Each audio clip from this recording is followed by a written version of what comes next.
हाँ ये तो वरदान से दिया हुआ बालक है। आहा भावियु मेट सकई त्रिपुरारी। देखो एक बात है, काल से तो महाकाल ही बचा सकते हैं और कोई रास्ता नहीं है। शंकर जी ब्रह्मा जी और सब ऋषियों से बोले आप लोग जाओ और इस बालक को यहीं छोड़ जाओ। भगवान शंकर ने बालक से कहा ओम नमः शिवाय का जप करते हुए ये बिलपत्र शिवलिंग पर चढ़ाते रहो और निश्चिंत रहो, डरना नहीं है, जप करते रहो। बालक वैसे ही करता। शाम को ध्यान मग्न बालक शिवलिंग पर बिलपत्र चढ़ा रहा था। ओम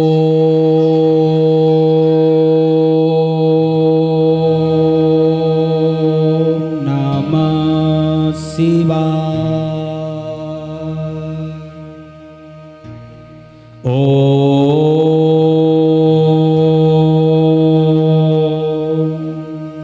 नमः शिवाय।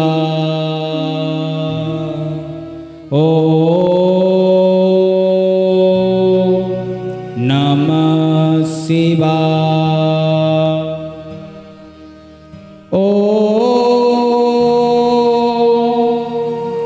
नमः शिवाय।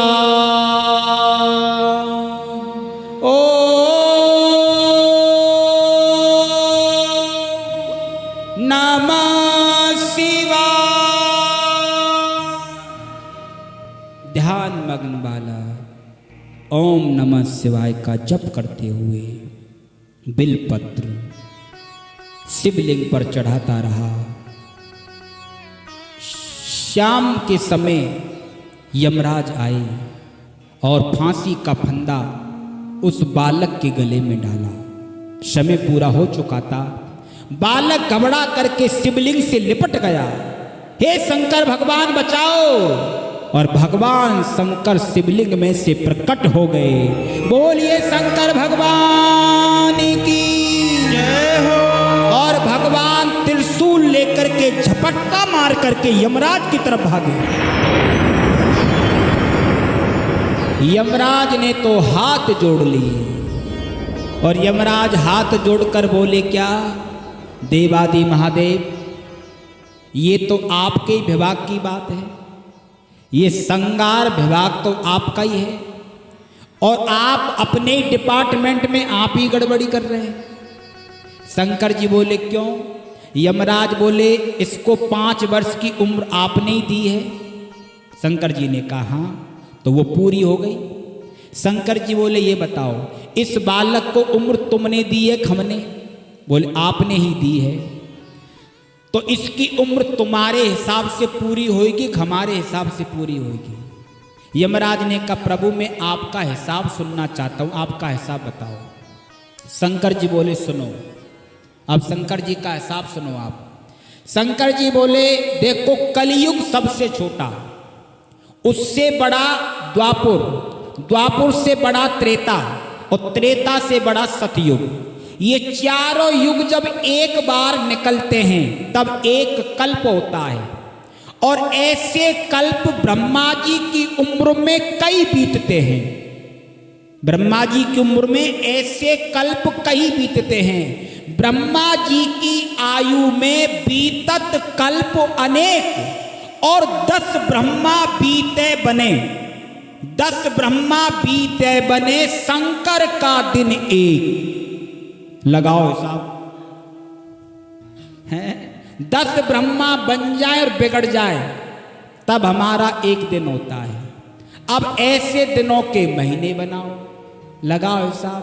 ऐसे दिन के मास गिन और मासों की पुनि वर्ष और ऐसे 5 वर्ष रहे बालक सुखी से हर्ष। यमराज ने तो हाथ जोड़ लिए जय हो प्रभु। आपके एक दिन में 10 ब्रह्मा बदल जाते हैं तो यमराज कितने बदलते होंगे। इसलिए आप हमारी तरफ तो कृपा ही रखना, हमारा तो भरोसा ही मत करो। और सज्जनों यही बालक आगे चल करके मार्कंडे ऋषि के नाम से प्रसिद्ध हुआ है।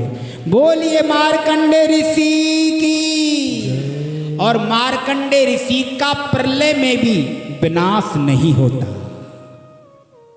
तो प्रणाम करने से देखो परिणाम बदल गए।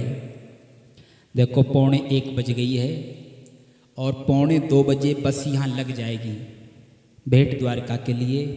कल से 8 दिन के लिए भेंट द्वारका बंद हो रही है। अच्छा हुआ जो हमने समय पे जानकारी कर ली। कुछ माताएं कह रही थी महाराज जी आज ही चले, तो हमने पूछ भी लिया बस वाले से, इससे वो कन्फर्म भी हो गया, नहीं तो वो यात्रा रही जाती, सबकी रह जाती, क्योंकि वहाँ विकास का कुछ काम चल रहा है। तो कल से वहाँ धारा 144 लग जाएगी, आज शाम को 6 बजे से लग जाएगी।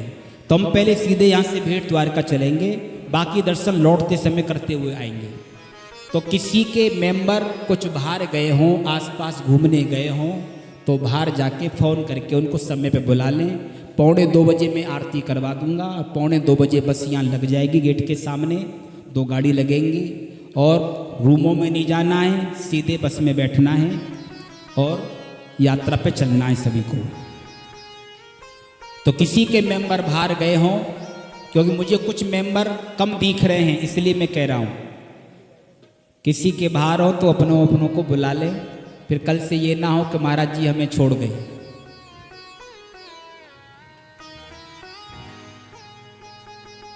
भोली वृंदावन बिहारी लाल की। आइए बातें ना करें, वापिस से कथा में जुड़े आप लोग। भोली द्वारिकाधीश भगवान की। इधर